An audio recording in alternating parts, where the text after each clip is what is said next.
시편 105편 16절에서 19절의 말씀 제목은 이와 같습니다. 시작. 곧 여호와의 말씀이 응할 때까지라. 아멘.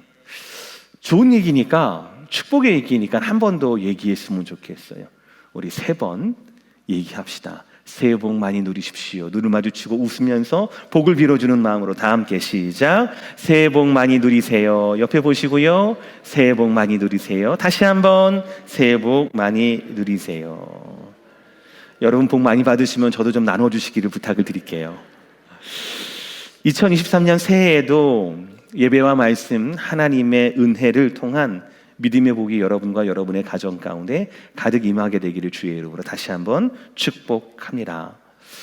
우리가 너무나 좋아하는 아마 복에 대한 이미지, 그리고 하나님 앞에서 풍성하고 충만한 그런 복의 이미지는 아마도 시편 23편의 이미지가 아닐까라고 생각을 합니다. 전 세계인이 마찬가지일 것 같아요.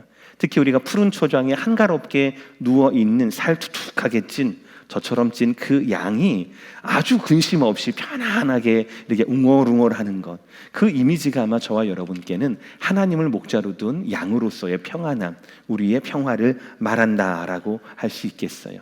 그 이미지는 참 상상만 해도 너무나 좋은 것 같습니다. 그런데 너무나 당연한 것 같은 그 이미지, 특별히 시편 23편의 이미지 가운데 필립 켈러라고 하는 분이 여기에 질문을 달았습니다. 그분의 질문이 이렇습니다. 한번 잘 들어보세요. 그 질문이 말이 되나 안 되나.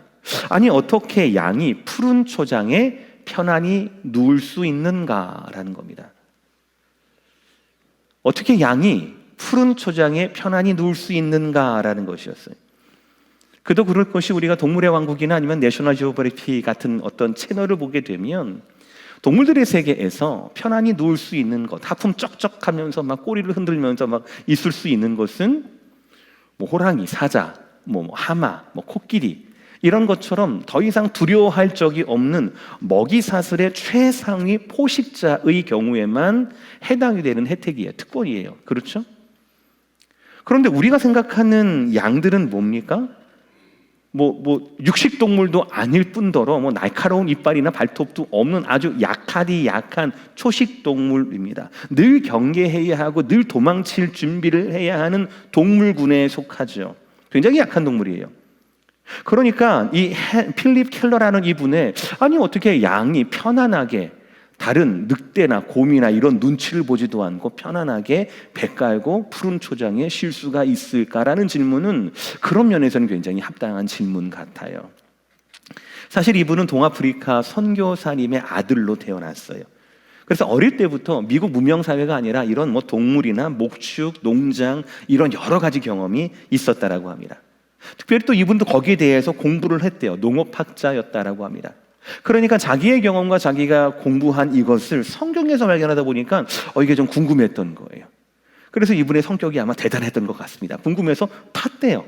유대에 가서 8년 동안이나 진짜 목동을 했다라는 이야기가 있었습니다. 그래서 그 결과 양과 목자라고 하는 책을 내게 되었습니다. 그 책 한번 읽어보시길 바랍니다. 되게 재밌어요. 얇고.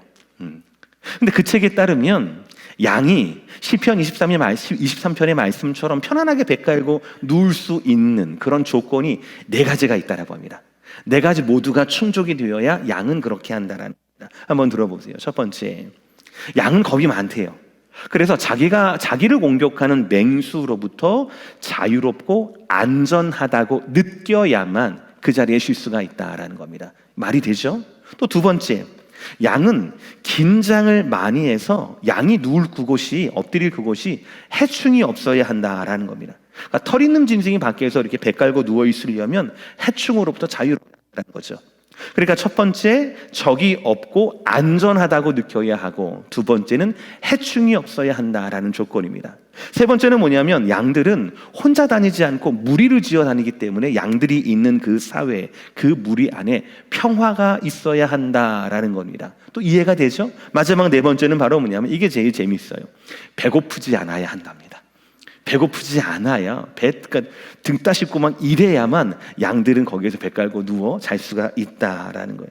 이 잘 먹어야 한다라는 것은 바로 뭐냐면 지금까지도 잘 먹을 뿐만 아니라 내일도 먹을 양식이 눈에 보여야만 양들은 그렇게 할 수 있다라는 일리가 있지요. 근데 어떻습니까? 이 네 가지, 안전하다고 느껴야 하고, 해충이 없어야 하고, 평화가 있어야 하고, 배고프지 않아야 한다. 이 네 가지 중에 어느 한 가지라도 양은 스스로 찾거나 양에게 스스로 충족될 수 있는 조건은 아무것도 없습니다. 이 하나하나 모두가 다 누가 해줘야 하는 겁니까? 목자가 해줘야 합니다. 목자가 맹수로부터, 해충으로부터 양을 케어하고 지켜야 합니다. 목자 스스로가 리더가 되어서 양들 무리의 평화를 가져다 주어야 합니다. 목자가 끊임없이 그들을 푸른 초장과 쉴만한 물가로 인도해서 그들을 배고프지 않게 해야 합니다. 지금은 배고프지만 목자를 따라가다 보면 푸른 초장을 만날 거야. 너무 많이 먹었어요. 근데 지금 목마르지만 목자를 이끌고 가다 보면, 목자를 따라오면 쉴만한 물가로 나를 인도해 줄 거야 라고 하는 목자에 대한, 내 능력이 아니라 목자에 대한 전적인 신뢰가 양을 쉬게 한다라는 거예요. 그러니까 양의 운명과 양의 평안은 전적으로 목자에게 달려있다라는 것이죠. 그러다 보니까 시편 23편 1절이 어떻게 시작을 합니까? 여호와는 나의 목자시니 부족함이 없으리로다. 그러니까 양들이 푸른 초장에 배 깔고 누워있는 것, 그것이 중요한 것이 아니라 그 결과는 여호와는 나의 목자이시기 때문에 내게 부족함이 없다. 하나님이 나의 목자이시다라는 고백이 우리의 평안을, 양들의 평안을 가져다 준다라는 원리가 되는 것이죠. 사실 우리 모두는 이 원리를 잘 알고 있습니다. 우리의 능력으로 운명이 개척된 것이 아니었어요. 저와 여러분의 힘으로 팬데믹을 이겨낸 것도 아니었습니다. 우리는 그것을 인정합니다.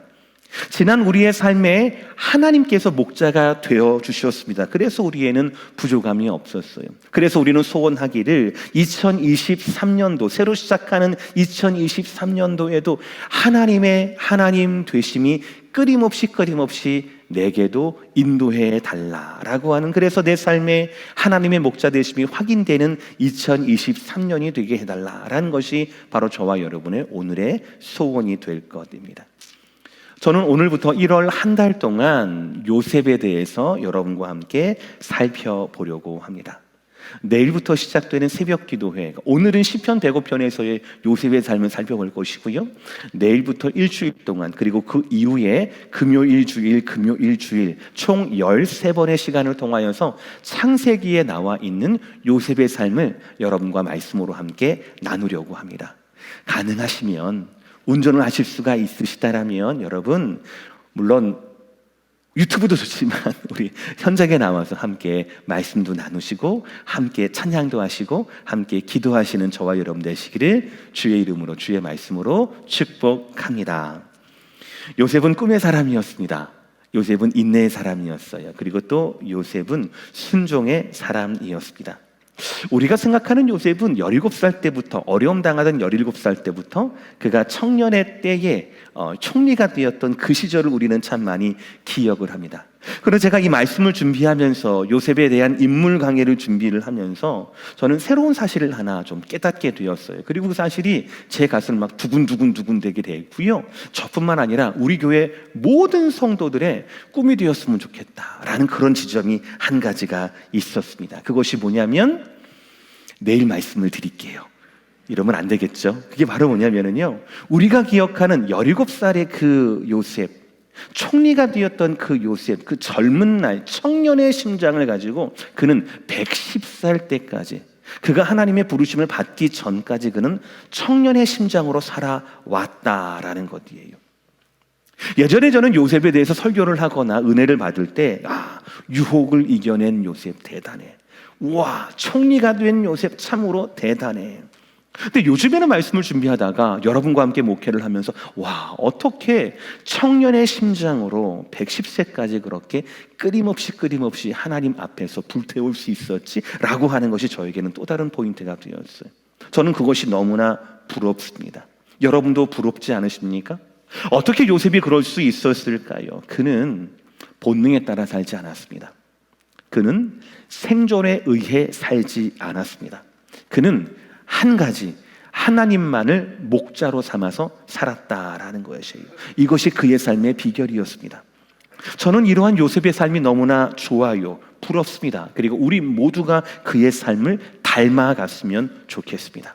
오늘은 2023년 1월 1일 첫째 날로 우리가 1월 동안에 보게 될 13번에 나눠서 보게 될 요셉의 삶, 시편에서 말씀하고는 요셉의 삶을 통하여서 저와 여러분의 삶에도 요셉의 삶과 같은 그런 하나님의 큰 은혜와 큰 섭리와 하나님의 큰 축복이 임하기를 주의 이름으로 축복합니다. 오늘은 제가 세 가지를 말씀드리려고 합니다. 첫 번째 말씀은 삶의 어려움이 하나님의 뜻일 수 있다라는 점이에요. 창세기 말고 시편에서 요셉의 삶은 기근이라고 하는 삶의 어려움의 단어로 시작을 합니다. 오늘 보면 16절의 말씀 다 함께 읽겠습니다. 시작. 또 그가 또 그 땅에 기근이 들게 하사 그들이 의지하고 있는 양식을 다 끊으셨도다. 아멘. 이 말씀에서 중요한 것은 그가 그 땅에라는 단어입니다. 이 기근을 하나님이 일으키셨다라는 거예요. 이상합니다. 그 땅에 일으키셨대요. 그 땅이 어느 땅입니까? 약속의 땅이거든요. 하나님께서 아브라함에게 약속하신 땅이고요. 그 야곱, 손자 야곱이 어찌어찌해서 돌고 돌아서 겨우겨우 되돌아온 너무나 귀한 언약의 땅 가나안입니다. 우리가 생각할 때 이 약속의 땅에선 기근이 어울리지 않습니다.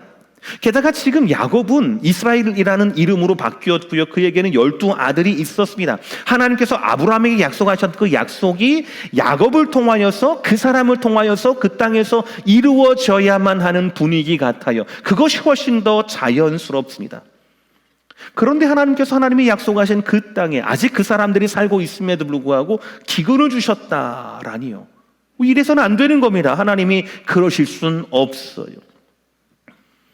여러분, 제가 서론에서 아무런 힘도 없고 지혜도 없는 양들이 어떻게 풀밭에 누워 있을 수 있는가?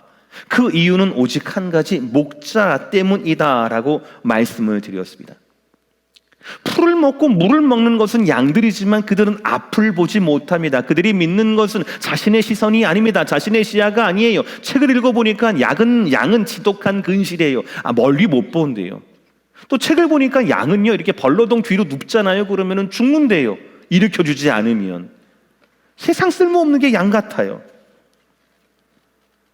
우리도 우리 앞의 일을 알지 못합니다. 우리 앞에 기근, 우리 앞에 절벽, 우리 앞에 언덕, 그것이 무엇을 뜻하는지 몰라요. 이 산을 넘어야 푸른 초장이 있고 쉴만한 물가가 있는 것, 목자는 알아요. 그래서 우리를 이끌고 언덕을 넘으려 하는데 언덕만 보이는 양들의 입장에서는 뭐 이렇게 높대요? 왜 이렇게 우리를 이렇게 인도한대요? 라고 이야기할 수 있어요. 그러나 그곳에 우리의 살 길이 있다라는 것이죠. 사랑하는 성도 여러분, 언덕에도 삶의 어려움에도 기근에도 하나님의 뜻이 있다라는 것이죠. 여러분, 우리 삶에 어떻게 기쁜 일들만 가득하게 했습니까? 괴로움도 있어요. 그러나 중요한 것은 바로 뭐냐면 목자 되신 하나님이 이끄시는 그 괴로움은 반드시 괴로움으로 끝나지 않는다라는 겁니다. 저와 여러분이 하나님을 목자로 섬기고 그렇게 고백한다라면 저와 여러분의 삶 가운데 기근과 괴로움은 영원하지 않다라는 것이에요. 하나님 우리를 인도하시는 한 우리 삶 앞에 우리 눈에 보이는 돌이 있을 겁니다. 우리를 막아서는 돌이 있을 거예요. 그러나 그 앞에서 우리의 걸음을 멈추면 그것은 우리에게 걸림돌이 되겠지만 하나님의 인도하심으로 말미암아 딛고 일어설 수 있다면 그 돌은 우리 인생 가운데 디딤돌이 될 수가 있다라는 것이죠. 여러분, 다시 오늘 말씀을 보세요. 16절의 말씀이에요. 약속의 사람이 약속의 땅에 살았지만 그들 가운데 부족한 것이 목자의 시선으로 하나님 말씀으로 보이기 시작할 겁니다. 노란색 시작. 그들이 의지하고 있는 양식을 다 끊으셨도다. 이 말씀이 중요합니다. 사실은 이것이 기근의 이유였어요. 그들이 의지하고 있는 양식을 다 끊으셨다라는 것을 원어대로 번역하면 그 식량의 지팡이, 막대기를 모두 부숴버렸다라는 뜻이 돼요. 그러니까 의역을 해서 의지하다라는 그 의지하다라는 것, 그거 바로 뭐냐면 지팡이라고 하는 어원이 있는 거예요. 그러니까 사람이 길을 갈 때나 여행을 할 때 무엇을 의지합니까? 지팡이에 의지해요. 사람이 자기를 지킬 때 무엇에 의지합니까? 지팡이를 의지한다라는 겁니다. 즉 자신을 지키는 최소한의 도구, 자기가 가장 믿는 것, 자기가 가장 의지하는 것, 그것이 지팡이다라는 거예요. 그런데 하나님의 사람이 하나님의 땅에서 하나님을 의지하고 하나님을 예배해야만에도 불구하고 그들은 그 땅에서 무엇을 의지했다라는 겁니까? 그들의 지팡이가 무엇이었다라는 겁니까? 바로 양식이었다라는 거예요. 그들에게 가나안 땅은 그냥 젖과 꿀이 흐르는 땅이었습니다. 하나를 심으면 다른 데서는 20배가 나지만 여기서는 100배가 흘러나오는 그런 땅이었습니다. 풍요로움만이 그들의 전부였다라는 것이죠. 그러나 그것은 하나님 뜻이 아니었다라는 것입니다. 하나님이 약속의 자손들을 약속의 땅으로 이끄신 것은 바로 뭐냐면 너는 나를 섬기는 자가 되어야 한다. 너는 나를 의지해야 한다. 너는 나를 따라야 한다. 내가 너의 인도와 내가 너의 지팡이와 내가 너의 목자가 될 것이다 라는 말씀이었거든요. 그러나 그들은 그것을 깨닫지를 못했다라는 겁니다. 그들은 그 땅의 소산, 그 땅의 결과인 양식만을, 먹고 사는 것만을 지팡이로 삼았다라는 것이지요. 약속의 땅보다 중요한 것은 그 땅을 주신 하나님이십니다. 약속의 땅에서 백성들은 약속의 백성처럼 살아야 합니다. 양식이 아닌 하나님을 의지하며 살아야 합니다. 그것을 알게 하시려고 하나님은 그들의 지팡이를 끊으셨다. 그러기 위해서 그 땅에 양식을 얻게 하는 그 땅에 기근을 보내셨다라는 말씀이에요. 그러니까 기근은 그 땅의 문제가 아니라 양식을 의지하던 그들이 문제였다라는 거예요. 그리고 그들이 그 문제를 바로 보도록 하나님은 그 땅에 기근이 들게 했다라는 것이에요. 이것이 하나님의 말씀입니다. 양식을 의지해서는 안 됩니다. 하나님이에요. 양식을 주신 분도 하나님이시고 땅을 주신 분도 하나님이심을 우리는 기억해야 합니다. 양식 때문에 땅을 주신 것이 아닙니다. 먹고 살려고 땅을 주신 것이 아니라 하나님을 기억하려고, 하나님께서 아브라함에게 주셨던 그 약속을 기억하라고, 말씀을 기억하라고 우리에게 양식과 땅을 주셨다라는 것이에요. 사랑하는 성도 여러분, 기근의 때에, 그것도 그 땅에서 기근이 드는, 우리가 도무지 어찌할 수 없는 그런 어려움이 우리 삶에 임하기도 합니다. 그러나 가장 시급한 것은 그 속에서, 기근 속에서 하나님의 뜻을 구해야 한다라는 것이에요. 지난 3년 동안의 팬데믹에도 하나님의 뜻이 있었습니다. 전쟁 가운데에서도, 그 난리 가운데도 우리는 하나님의 뜻을 구하고 찾아야 합니다. 우리 시대의 어려움 가운데 그 뜻을 밝히시는 하나님 앞에 우리는 조금 더 가까이 나아가야 한다라는 것이죠. 그러나 야곱의 아들들은 여전히 양식을 의지합니다. 그래서 양식을 구하기 위해서 유일하게 양식을 비축해 두었던 애굽으로 떠나게 됩니다. 그러니 그들은 하나님의 계획을, 하나님의 인도하심을 기대할 수조차 없었겠지요. 하나님은 이미 일하고 계셨는데도 말입니다. 하나님의 일이 무엇입니까? 17절 말씀 다 함께 시작. 그가 한 사람을 앞서 보내셨음이여 요셉이 종으로 팔렸도다. 그래서 두 번째 대지, 개인의 고난이 하나님의 소명일 수 있다라는 것이에요.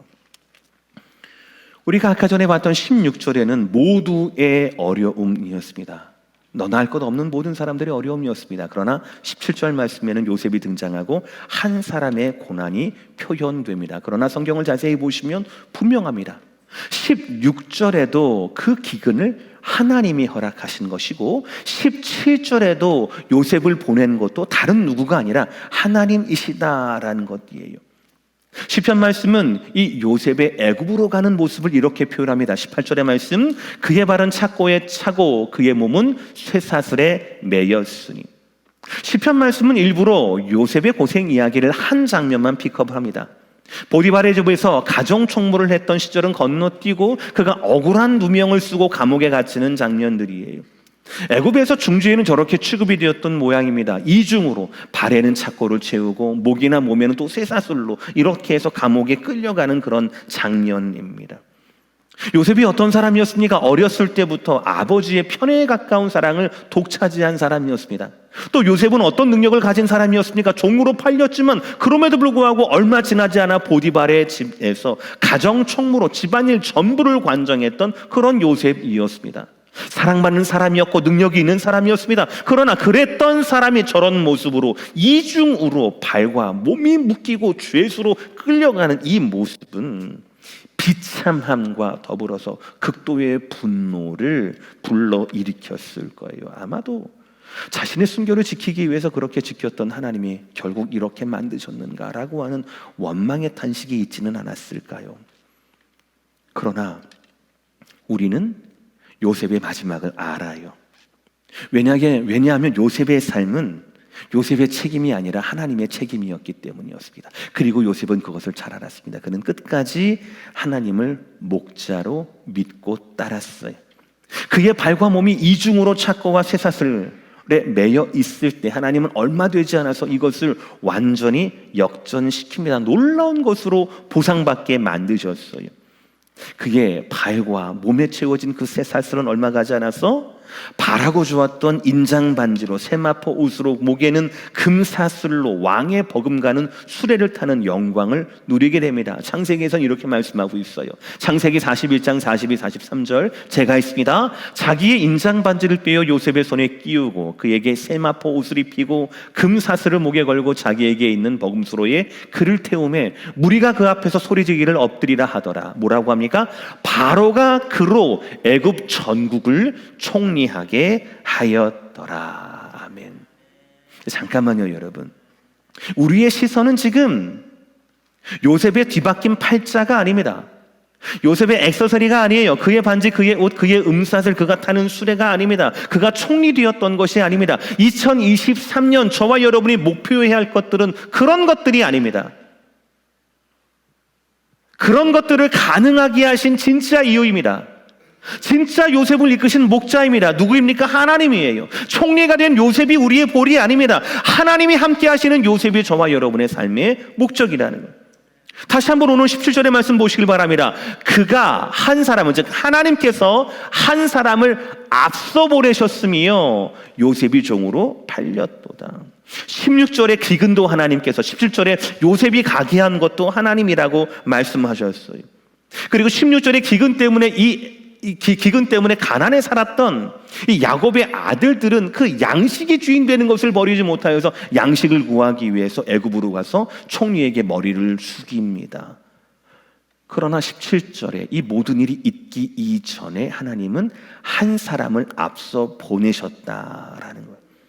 하나님은 기근도 들게 했지만 그 전에 하나님은 한 사람을 보내셨다라는 거예요. 여기서 보내셨다라는 저 단어가 참 중요한데 저것은 특별한 하나님의 사명을 가진 사람을 파견했다라는 거예요. 잘 보세요. 파견할 당시 요셉의 신분은 무엇이었습니까? 종이었습니다. 어떤 종이었습니까? 형들에게 미움을 당하고 팔려진 종이었고요. 보디발의 아내에게 억울한 일을 당해서 버려진 종이었습니다. 가족과 주인은 요셉을 버렸지만 하나님은 요셉을 보내셨다라고 표현하고 있어요. 17절 보세요. 저기에 제가 녹색으로 앞서라고 하는 단어에 하이라이트를 했습니다. 이 문장을 언뜻 보면 이 앞서는 기근에 앞서라는 말씀처럼 보입니다. 그러나 그렇지 않습니다.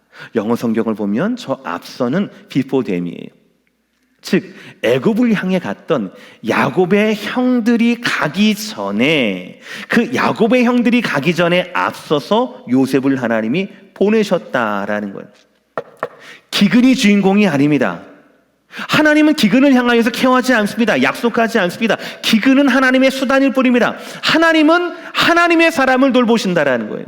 16절의 기근 때문에 그 양식을 주인 삼은 야곱의 아들들이 애굽에 가기 이전에, 그들을 보내기 이전에, 그 전에 하나님은 요셉을 그 땅에 미리 보내셨다라는 것입니다. 왜요? 하나님의 사람들이거든요. 비록 그들이 요셉을 잡아 죽이고 파는 파렴치한 인생임에도 불구하고 하나님이 약속하신 사람의 후손인 것은 분명하거든요. 그러니까 하나님이 그들을 일깨우기 위해서 그 땅에 기근을 보내십니다. 하나님이 범죄한 그들을 살리기 위해서 그들의 앞서서 before them, 그들의 앞서서 한 사람 요셉을 보내신 거예요. 비록 그 형제들끼리는 미워하고 죽이려는 마음이 있었지만 하나님은 요셉을 통하여 모두를 살리기 위해서 요셉을 보내시고 높이시고 요셉을 통하여 결국에는 모두를 살리게 하셨다라는 것이에요. 이것이 하나님의 섭리입니다. 사랑하는 성도 여러분, 우리의 인생에는 기근도 고난도 어려움도 있습니다. 그러나 결코 그것이 영원하지 않습니다. 우리는 그 본질을 알아야 합니다. 고난의 본질은 영원하지 않다라는 것이에요. 그러나 기근 때에도, 요셉이 종 되었을 때에도, 요셉이 총리가 되었을 때에도, 그 어느 때에도 변하지 않는 영원한 한 가지가 있으니 그것이 마지막 세 번째, 영원한 것은 하나님의 말씀이라는 겁니다. 우리 다 함께 한 목소리로 오늘 구절 105편 19절 말씀 시작. 곧 여호와의 말씀이 응할 때까지라. 할렐루야. 2023년 가운데 우리가 예배 때마다 보고 교회와 올 때마다 우리 눈에 걸리는 것이 바로 저 말씀이에요. 우리 다시 한번 읽어볼까요? 시작. 곧 여호와의 말씀이 응할 때까지라. 아멘. 이 말씀, 곧 여호와의 말씀이 응할 때까지다라는 이 말씀은 끝이 없을 것 같은 요셉의 그 운명, 어려움, 고난, 훈련의 과정도 끝이 있다라는 거예요. 하나님이 정하신 그 기간을 넘을 수가 없다라는 것입니다. 하나님, 요셉을 향하신 하나님의 뜻은 기근이나 종으로 팔리는 것이 전부가 아니었다라는 겁니다. 오히려 고난 중에 하나님은 요셉을 하나님의 사람으로 준비될 수 있게 하셨다라는 거예요. 말씀은 다시 확증하기를 요셉의 고난은 하나님의 분명한 목적이 있는 행위였고 의도였다라고 말씀하고 있습니다. 19절 다 하반절 말씀 시작. 그의 말씀이 그를 단련하였도다. 할렐루야. 여기서 단련했다라는 단어를 잘 보셔야 합니다. 이 단련했다라는 건 바로 뭐냐면 광석이죠. 돌덩어리에서 순도 높은 은과 금을 이끌어내는 겁니다. 돌만으로는 안 되는 거지요.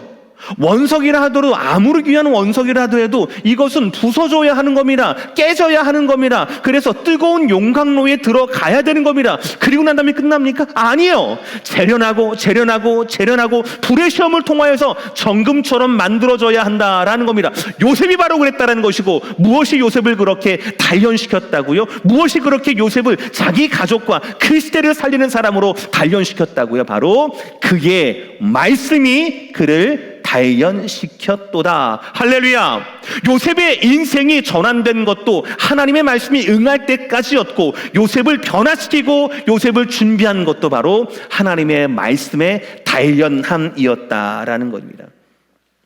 여러분, 물론 고난이나 어려움 자체가 저와 여러분의 소명일 수는 없습니다. 그래서 감히 여러분들께 고난받기를 사모하십시오, 즐겨하십시오라고 말씀드릴 수도 없어요. 그러나 분명한 것은 하나님은 우리에게 고난을 통하여서 고난 가운데 하나님이 행하실 일의 그 섭리가, 그 가운데 구원의 길을 우리 가운데 보여주신다라는 것이. 누군가 말하기를 이렇게 얘기했습니다. 고난은 단지 십자가의 한 조각에 불과하다라는 것입니다. 고난은 단지 십자가의 한 조각에 불과하다라는 것이에요. 즉 성도는 고난의 순간에도 하나님의 한 조각 소명을 찾을 수 있어야 한다는 겁니다. 그것이 고난을 주신 하나님의 뜻이라는 겁니다. 우리가 기다리고 삼해야 할 것은 바로 뭡니까? 나를 단련시키고 내 고난의 끝을 말씀하실 하나님의 말씀입니다. 그 말씀이 응할 때까지 우리는 말씀의 사람으로서 단련받아야 한다라는 것이죠. 그래서 어려움 자체를 우리가 즐거워할 수는 없겠지만 어려움과 고난 가운데 단련케 하신 하나님의 말씀, 그 하나님의 단련하심을 우리는 사모하고 기뻐할 줄 알아야 한다라는 것이죠. 아멘 하세요. 말씀 마무리하겠습니다. 오늘 2023년 새해 첫날 첫 주일입니다. 여러분이 원하시는 2023년은 어떤 해입니까? 기근이 없고 어려움이 없는 인생입니까? 틀렸습니다. 그렇다면 우리는 우리의 인생 가운데, 우리의 2023년 가운데 하나님의 뜻과 섭리와 구원을 맛보지 못할 것입니다. 우리는 편안함을 원하는 것이 아니라, 우리는 풍족함을 원하는 것이 아니라, 우리는 양식을 지팡이 삼는 인생이 아니라 하나님을 원해야 합니다. 어떤 상황에서도 우리는 하나님을 바라봐야 합니다. 그래서 하나님이 보내시는 기근이라면 인내해야 하고, 하나님이 보내시는 곳이라면 어디든 순종해야 합니다. 그 장소, 내 상황이 아니라 그 안에서 역사하시는 하나님이 중요하기 때문이에요. 그래서 오늘부터 저와 여러분은 이 말씀을 가슴에 품고 하루하루 살아야 합니다. 다시 한번 플랜카드 시작. 곧 여호와의 말씀이 응할 때까지라. 아멘. 하나님의 말씀만이 영원합니다. 내 삶에 어쩔 수 없는 기근이 몰려와도 내 처지가 한순간의 요셉처럼 포로로, 종으로, 비참한 가운데 처해 있을지라도 나를 향한 목자 되신 하나님의 말씀만은 영원하다라는 것이고, 그 말씀이 응할 때까지 우리는 바라보고 기다려야 한다라는 것입니다. 그리고 그때까지 우리는 하나님의 말씀이 나를 단련시키는 것, 나를 변화시키는 것, 우리는 이것을 기다리고 기대해야 한다라는 것입니다. 사랑하는 성도 여러분, 2023년 여러분의 삶 가운데 어떤 일이, 어떤 상황이, 어떤 장면이, 어떤 인도하심이 있다 하더라도 그 인도하심 가운데 여호와의 말씀이 응할 때까지를 바라보시면서 이 말씀을 붙잡고 인내하시고 말씀의 단련함을 즐거워하시고 기대하시는 저와 여러분, 그래서 2023년 12월 31일 성구 영신 예배 때는 저와 여러분이 조금 더 요셉을 닮아갈 수 있는, 나를 살릴 뿐만 아니라 내 가정과 내 가문과 우리의 교회와 이 시대의 어려움과 이 시대의 기근 가운데 답이 되어드리는 저와 여러분 모두가 되시기를 말씀으로 축복합니다.